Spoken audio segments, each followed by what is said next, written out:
मध्य प्रदेश की राजनीति में राज्यसभा चुनाव को लेकर हलचल तेज हो गई है। भाजपा और कांग्रेस दोनों ने ही अपने उम्मीदवारों का ऐलान कर दिया है। लेकिन इस चुनाव की सबसे दिलचस्प बात सिर्फ उम्मीदवार नहीं, बल्कि उसके पीछे छिपा राजनीतिक गणित है। क्या बीजेपी 3 सीटों पर जीत दर्ज कर पाएगी? क्या कांग्रेस अपनी एक सीट सुरक्षित रख पाएगी?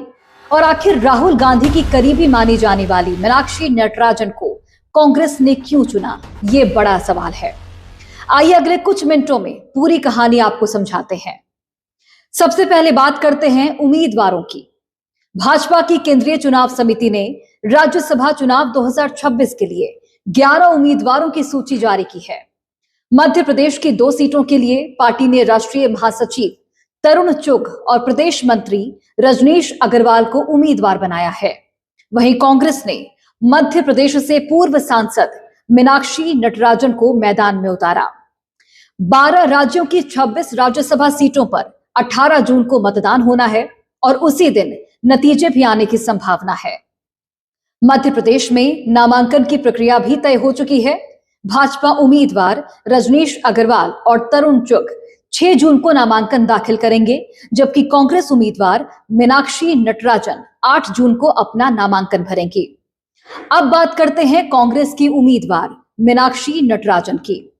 तो मीनाक्षी नटराजन का नाम कांग्रेस संगठन में लंबे समय से एक मजबूत और विचारधारा आधारित नेता के रूप में लिया जाता है।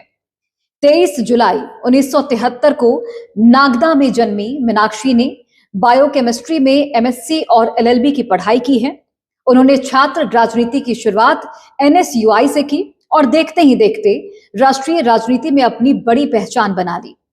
वे 1999 से 2002 तक एनएसयूआई की राष्ट्रीय अध्यक्ष रहीं और बाद में मध्य प्रदेश यूथ कांग्रेस की अध्यक्ष भी बनी।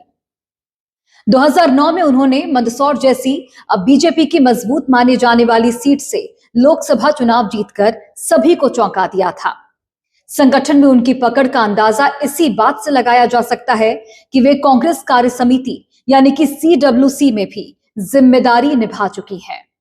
वर्तमान में तेलंगाना कांग्रेस की AICC प्रभारी हैं और राहुल गांधी के भरोसेमंद नेताओं में गिनी जाती हैं। राजनीति के साथ साथ उन्होंने कई पुस्तकें भी लिखी हैं, जिनमें 1857 भारतीय परिप्रेक्ष्य और अपने अपने कुरुक्षेत्र शामिल हैं। हालांकि मीनाक्षी नटराजन को लेकर कांग्रेस के अंदर की गुटबाजी भी अब खुलकर सामने आ गई है। कांग्रेस के ही एक नेता ने सवाल खड़ा किया है कि मीनाक्षी नटराजन को प्रत्याशी घोषित करना कांग्रेस की सबसे बड़ी भूल है। इसे लेकर बाकायदा राहुल गांधी और सोनिया गांधी को ट्वीट भी किया गया है और इस ट्वीट में लिखा गया है कि दिग्विजय सिंह को रिपीट करने से कांग्रेस की सीट सुरक्षित रह सकती थी, लेकिन अब क्रॉस वोटिंग का खतरा है। ये तो रही कांग्रेस की बात। अब आपको बताते हैं बीजेपी के पहले उम्मीदवार रजनीश अग्रवाल के बारे में। तो रजनीश अग्रवाल संगठन के ऐसे चेहरे हैं जो लंबे समय से पर्दे के पीछे रहकर पार्टी की रणनीति और बूथ प्रबंधन को मजबूत करते रहे हैं। 2 अप्रैल 1976 को जन्मी रजनीश अग्रवाल ने इलेक्ट्रॉनिक विज्ञान में स्नातक और यहाँ पर MA किया है। वे बचपन से राष्ट्रीय स्वयंसेवक संघ यानी कि RSS से जुड़े रहे हैं। 1990 में ABVP के जरिए सक्रिय राजनीति में आए और संगठन के विभिन्न स्तरों पर काम किया। ABVP में नगर संयोजक से लेकर प्रदेश कार्यालय मंत्री तक कई जिम्मेदारियां निभाई। 2005 से वे भाजपा में सक्रिय संगठनात्मक भूमिका निभा रहे हैं।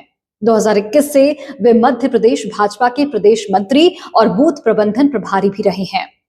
2023 विधानसभा चुनाव में बूथ मैनेजमेंट को लेकर उनकी भूमिका को पार्टी के भीतर काफी अहम माना गया और यही वजह है कि अब संगठन में लंबे समय तक काम करने वाले इस नेता को राज्यसभा भेजने का फैसला किया गया है।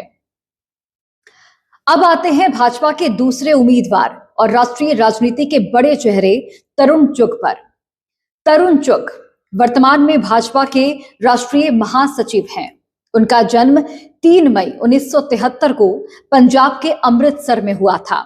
उन्होंने HR में MBA की पढ़ाई की है और छात्र राजनीति से लेकर राष्ट्रीय राजनीति तक लंबा सफर तय किया है।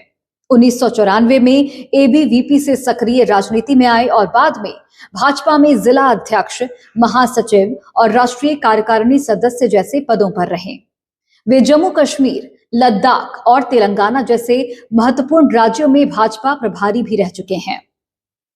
इसके अलावा बेटी बचाओ बेटी पढ़ाओ अभियान के राष्ट्रीय संयोजक के रूप में भी काम कर चुके हैं। उनकी पहचान संगठन को मजबूत करने वाले रणनीतिक नेताओं में होती है। अब सबसे अहम सवाल की बात करते हैं, राज्यसभा चुनाव का गणित आखिर कहता क्या है? तो मध्य प्रदेश में राज्यसभा की एक सीट जीतने के लिए 58 विधायकों के वोटों की जरूरत है। कांग्रेस के पास वर्तमान परिस्थितियों में 62 विधायकों की संख्या है। यानी कि अगर पार्टी अपने सभी विधायकों को एकजुट रखती है तो मीनाक्षी नटराजन की जीत का रास्ता लगभग साफ नजर आता है। वहीं बीजेपी के पास 164 विधायकों की संख्या है। 2 सीटों पर जीत दर्ज करने के लिए 116 वोटों की आवश्यकता होगी और इस हिसाब से 2 सीटें बीजेपी आसानी से जीत सकती है।